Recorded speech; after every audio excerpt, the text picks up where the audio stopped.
No sé qué vaya a hacer María Amparo Casar y Claudio X González si en determinado momento les quitan el financiamiento gringo por culpa de la guerra sucia, concatenada, ya sabes, lo mismo.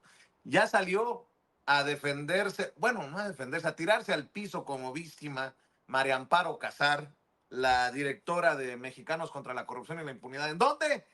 Sí, con Ciro Gómez Leiva. Ahora sí te escucho, Ciro. Muy buenos días. Te escuchamos. Manuel, buenos días. Buenos días, Amparo.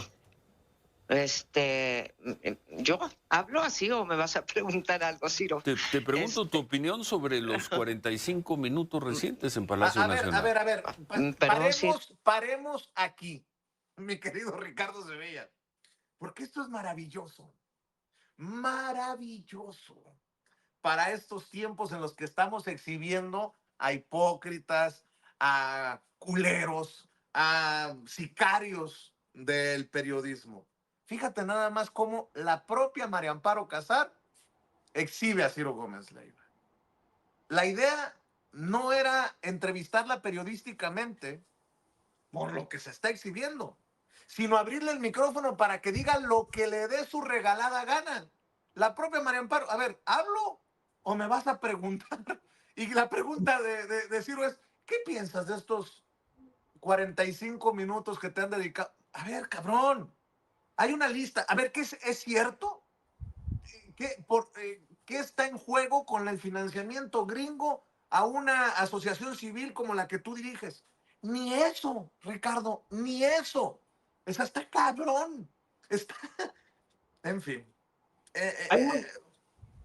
Vicente, hay mucho dinero de por medio y aunque estos personajes ya no recibieran el dinero de las asociaciones o de las organizaciones injerencistas estadounidenses, les quedarían todos estos personajes. Alejandro Ramírez de Cinépolis, Emilio Icaza Chávez, le quedaría el propio presidente de Kimberly Clark México, el papá, Claudio Javier González Laporte. Estos personajes han dado alrededor de 40 millones de pesos. 40 millones de pesos. Imagínese usted nada más lo que se podría construir con 40 millones de pesos en términos periodísticos. Híjole, para mí eso es una suma impensable. Yo creo que muchísimos periodistas, si uniéramos todo nuestro dinero, todo nuestro capital durante el tiempo, 5 años que prácticamente estos personajes ganaron esa lana, no podríamos, pero acercarnos ni poquito a esa cantidad de dinero. Así que si no recibieran la lana, ahí está Armando Santa Cruz, está Enrique Guille Terrazas, es decir, con números son 39,218,000 pesos. O sea, es muchísimo dinero, así que estos personajes no van a parar, van a querer seguir golpeando al gobierno en la última etapa de Andrés Manuel López Obrador y al gobierno, digamos, recién nacido o que está por nacer de Claudia Sheinbaum. Estos personajes, insisto, nosotros sabíamos ya perfectamente que Cinépolis, que Cinemex, que el Grupo México, que es del mismo personaje de Germán Larrea, estaban aportando mucho dinero, pero se suma otra serie de grupos empresariales, se suma otra serie de empresarios vinculados todos ellos entre sí y que tienen presencia no solamente empresarial, sino en medios de comunicación y, ojo, también en escuelas y universidades. Así que de ahí están emanando todos estos supuestos periodistas y si usted revisa la lista minuciosamente, se va a dar cuenta que todos esos periodistas, ahí está en la lista Raúl Olmos, por ejemplo, está Raúl Olmos ahí. Entonces, Raúl Olmos, ¿para quién trabaja? Para Mexicanos contra la Corrupción y la Impunidad. Le paga una muy buena lana, millones. Ahí está el listado que da a conocer el titular de la Unidad de Inteligencia Financiera esta mañana. Y entonces, eso debilita, pero por completo, ya no debilita, porque debilitado estaba, lo desacredita por completo, porque entonces hubo pagos de por medio de Mexicanos contra la Corrupción y la Impunidad, que recibe a su vez financiamiento de organizaciones injerencistas extranjeras, tanto estadounidenses como españolas, pero además de los grupos empresariales aquí. ¿Para quién trabaja Público Memorioso? Raúl Olmos, Daniel Izárraga y toda esta gente está trabajando para la derecha.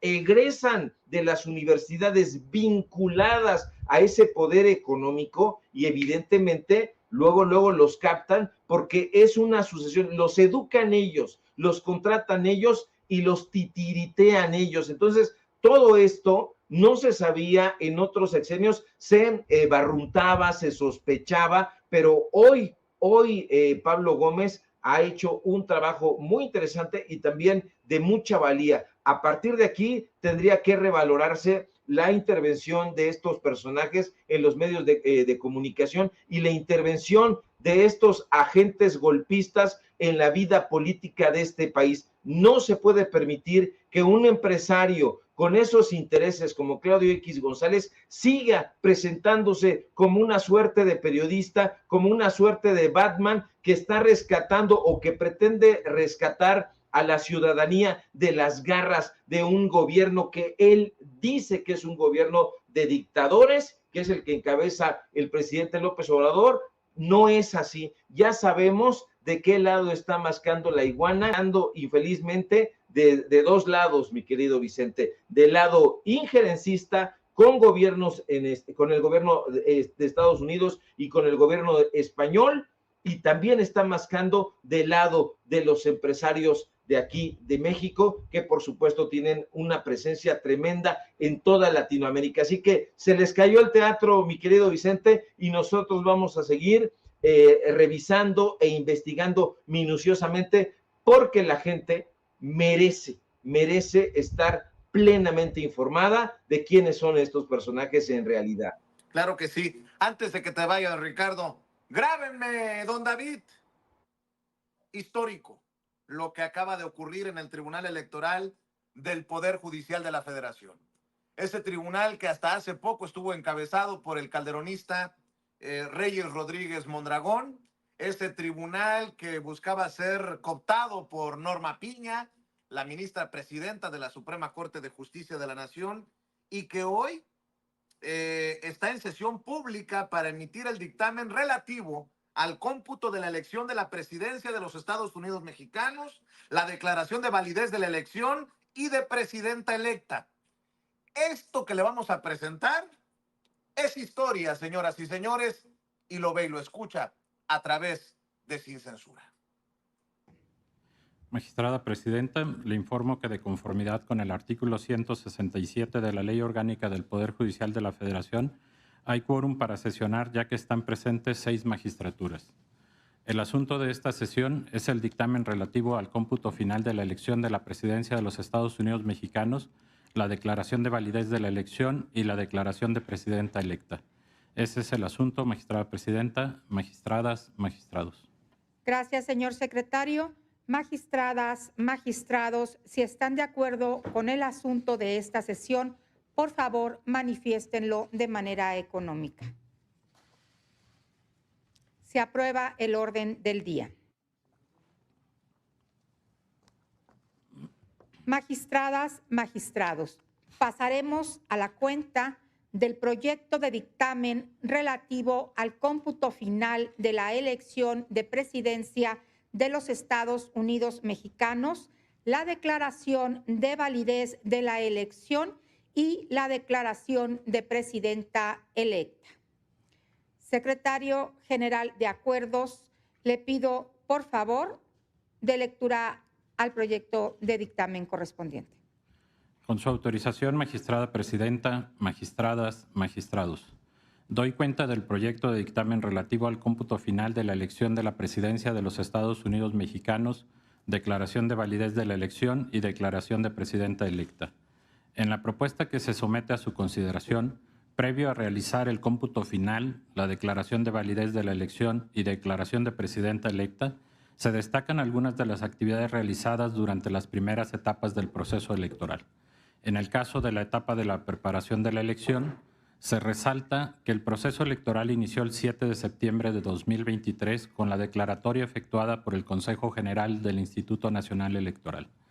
Que la coalición Sigamos Haciendo Historia registró a la candidata Claudia Sheinbaum Pardo como su candidata, mientras que la coalición Fuerza y Corazón por México a Berta Xóchitl Gálvez Ruiz. También se da cuenta del registro del candidato del Partido Movimiento Ciudadano, Jorge Álvarez Maínez. Se aprobó el diseño e impresión de las boletas electorales y demás documentación electoral. Se establecieron los topes de gastos de precampaña y campaña y la obligación de los partidos políticos a destinar el 50% de los recursos de campaña y los tiempos en radio y televisión para las candidatas, ello con el fin de prevenir y erradicar la violencia política contra las mujeres por razón de género. Se seleccionaron los funcionarios de las mesas directivas de Castilla, se determinó realizar los conteos rápidos y la implementación del programa de resultados preliminares. Se realizaron 3 debates entre las candidaturas en los que se privilegió la participación de la ciudadanía por regiones y la confrontación de ideas y propuestas entre quienes participaron. Se determinó el listado nominal de personas que podrían votar en las elecciones. De manera particular, en esta etapa de preparación de la elección se destaca que, por primera vez en la elección presidencial, se implementaron las modalidades de voto electrónico por Internet y el voto de forma presencial en módulos de recepción instalados fuera del país para personas residentes en el extranjero. De igual manera, es la primera ocasión que se implementó el voto para personas en prisión preventiva. También, por primera vez, se permitió el voto anticipado, el cual fue diseñado para las personas que, por alguna circunstancia temporal o permanente, se encontraban impedidas para acudir a la casilla a ejercer su derecho el día de la jornada electoral, derecho que fue ampliado por esta Sala Superior mediante sentencia a las personas cuidadoras primarias. Por lo que vea la jornada electoral, en la propuesta de dictamen con que se da cuenta, se destaca que esta se llevó a cabo el pasado 2 de junio. Ese día se instalaron 170.061 casillas en el territorio nacional, que representan el 99.9% de las 170.181 casillas determinadas por los consejos distritales. Solo 23 centros de votación no se instalaron. Durante la jornada electoral, el Instituto Nacional Electoral reportó 6.443 incidentes, de los cuales 6.034 ocurrieron durante la etapa de la votación, mientras que 409 acontecieron durante el escrutinio y cómputo. La mayoría de los incidentes fueron atendidos por la autoridad administrativa. De acuerdo con la información generada por el Sistema de Información de la Jornada Electoral, se advirtió la suspensión definitiva de la votación solo en 27 casillas. En relación con el cómputo final de la elección, en la propuesta de dictamen se da cuenta de la realización de los cómputos distritales, así como de la remisión de los 300 paquetes electorales por parte de los consejos distritales a esta Sala Superior, para efecto de que ésta estuviera en posibilidad de realizar el cómputo final de la elección. Contra estos cómputos distritales se interpusieron 240 juicios de inconformidad, los cuales fueron resueltos por este órgano jurisdiccional en sesión pública del 8 de agosto pasado. En algunos casos determinó su improcedencia y en otros confirmó los resultados. Una vez firmes los cómputos distritales, se procedió a realizar el cómputo final de la elección de la presidencia de los Estados Unidos mexicanos. De la sumatoria, se advierte que la candidata Claudia Sheinbaum Pardo obtuvo la mayoría de los votos, pues recibió 35.924.519 sufragios, que representan el 59.76% del total emitidos. Ahora bien, en relación con la validez de la elección, en el dictamen se propone declarar válida la elección a la presidencia de los Estados Unidos mexicanos, ya que se considera que ésta fue libre, auténtica y periódica y cumple con los principios que rigen la función estatal de organizar las elecciones: certeza, legalidad, independencia, imparcialidad, máxima publicidad y objetividad. Al realizar la verificación de las etapas del proceso electoral, se concluye que los actos previos a su inicio, los actos preparatorios de la elección y la jornada electoral se llevaron a cabo bajo los principios constitucionales mencionados. Algunos, porque al no haber sido impugnados gozan de la presunción de licitud, otros porque fueron impugnados y confirmados por esta Sala Superior, reconociendo su legalidad y constitucionalidad, y en el caso de aquellos que fueron revocados al estimarlos ilegales, fue con la finalidad de restituir el orden jurídico violado. Posteriormente, a través de los juicios de inconformidad interpuesto en contra de los resultados consignados en las actas de cómputo distrital, en los que se solicitó la nulidad de la votación recibida en las casillas por considerar que hubo irregularidades de la entidad tal que afectaron su validez, esta Sala Superior resolvió, en algunos casos, desechar las demandas y en otras confirmar los cómputos correspondientes. De igual manera, esta Sala Superior, al resolver los medios de impugnación correspondientes, declaró infundada la pretensión de nulidad de la elección porque no se acreditó violación a los principios de independencia, imparcialidad y equidad en la contienda. Por otra parte, en cuanto a la elegibilidad de la candidata, en el dictamen se propone estimar que la ciudadana Claudia Sheinbaum Pardo cumple con los requisitos de elegibilidad previstos en los artículos 82 y 83 de la Constitución Política de los Estados Unidos Mexicanos, tal como se verá a continuación. Quedó acreditada que es ciudadana mexicana, está en pleno goce de sus derechos, se advierte que su padre y su madre tienen nacionalidad mexicana, tiene una residencia mínima de 20 años en el territorio nacional, tiene más de 35 años, residió en el país en el año anterior a la jornada electoral, no pertenece al Estado eclesiástico, no es ministra de culto religioso, ni está en servicio activo en las Fuerzas Armadas. No fue secretaria o subsecretaria de Estado, fiscal general de la República, ni titular del Poder Ejecutivo de una entidad federativa dentro de los 6 meses antes del día de la elección. Tampoco se acredita que haya tenido el carácter de presidenta constitucional, interina, sustituta o provisional. Por lo tanto, en el dictamen se concluye que la ciudadana Claudia Sheinbaum Pardo satisface los requisitos constitucionalmente previstos para ser presidenta de los Estados Unidos mexicanos.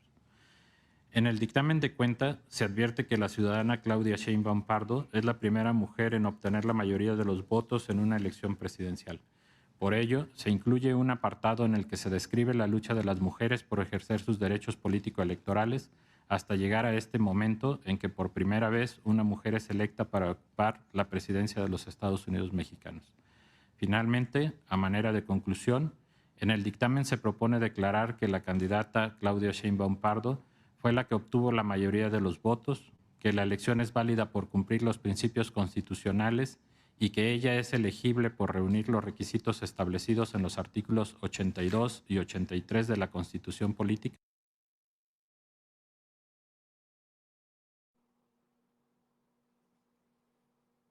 Bueno, creo que hemos perdido esta transmisión, pero lo que sí le puedo decir ya, habemos presidenta electa oficialmente. El Tribunal Electoral del Poder Judicial de la Federación ha aprobado este dictamen que leía precisamente